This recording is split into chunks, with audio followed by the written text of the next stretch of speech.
and so I wasn't sure that I should actually come tonight. Biden talked me into it. He leaned over and he said, "Mr. President,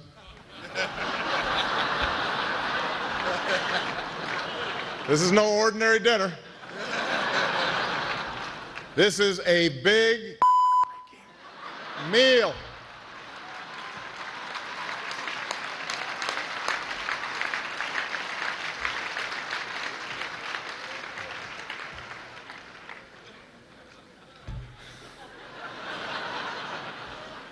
It's been quite a year since I've spoken here last. Lots of ups, lots of downs, except for my approval ratings, which have just gone down. But that's politics. It doesn't bother me. Besides, I happen to know that my approval ratings are still very high in the country of my birth. So,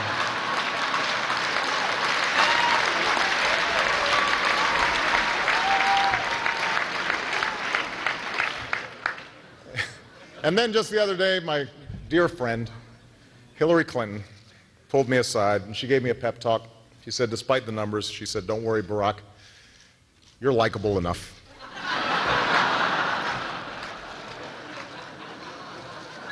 Which made me feel better. Of course, I may not have had the star power that I once had, but in my defense, neither did all of you.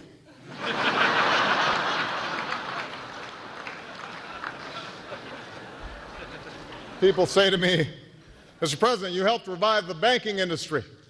You've saved GM and Chrysler. What about the news business?" And I have to explain, hey, I'm just the president. I'm not a miracle worker here.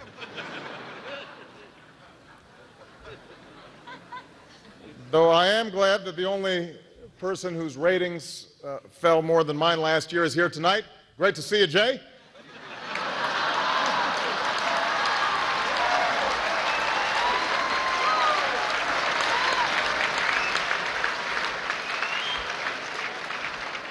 I'm also glad that I'm speaking first, because we've all seen what happens when somebody takes the time slot after Leno's.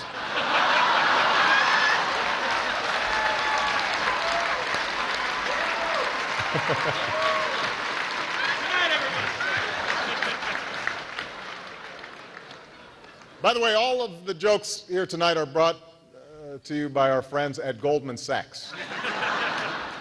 So you don't have to worry. They make money whether you laugh or not.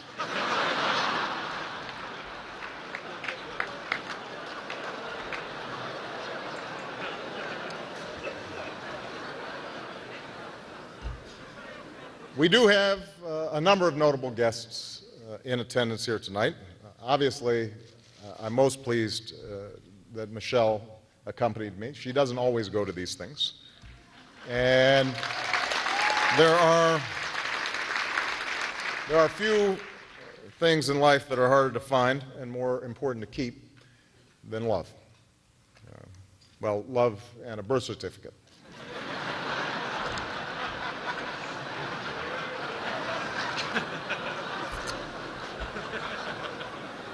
The Jonas Brothers are here.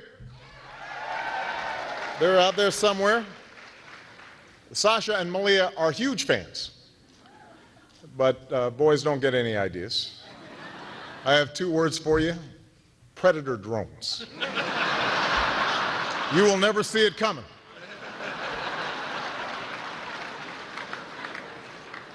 You think I'm joking?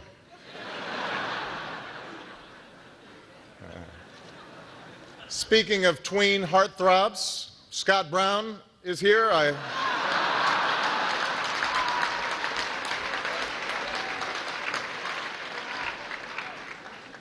admire Scott. Rare politician in Washington with nothing to hide.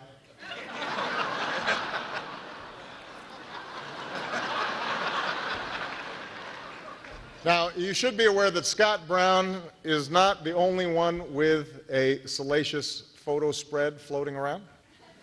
Recently, David Axelrod was offered a centerfold opportunity of his own. Now, I did not know that Krispy Kreme had a catalog, but it's true.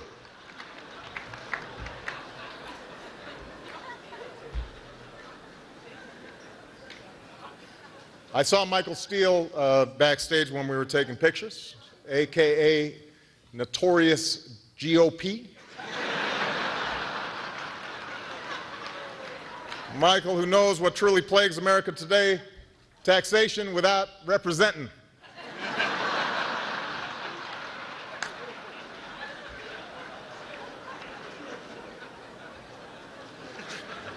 My brother.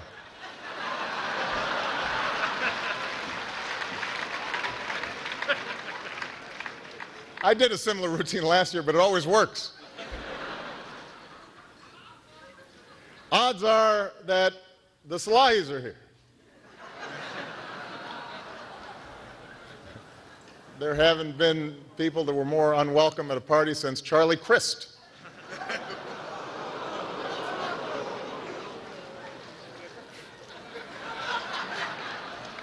Unfortunately, John McCain couldn't make it. Recently claimed that he had never identified himself as a maverick. And we all know what happens in Arizona when you don't have ID. Adios, amigos.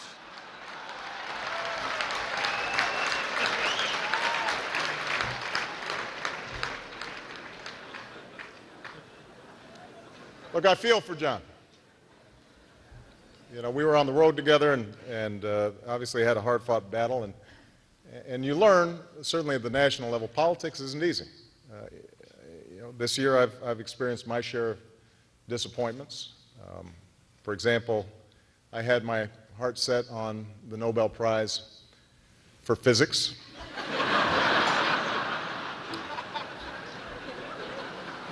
But, hey, you can't win them all.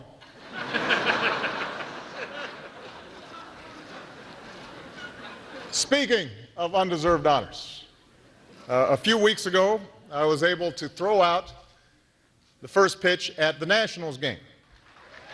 And I don't know if you saw it, but I threw it a little high, a little outside. This is how Fox News covered it. President panders to extreme left wing of batter box. On the other hand, MSNBC had a different take. President pitches no-hitter. And then CNN went a different way altogether. I was just asking Chad, how can you get a volcano in Iceland? Isn't it too when you think of a volcano, you think of like Hawaii and long words like that. You don't think of Iceland. You think it's too cold to have a volcano there. I guess that's why they're the most trusted name in news.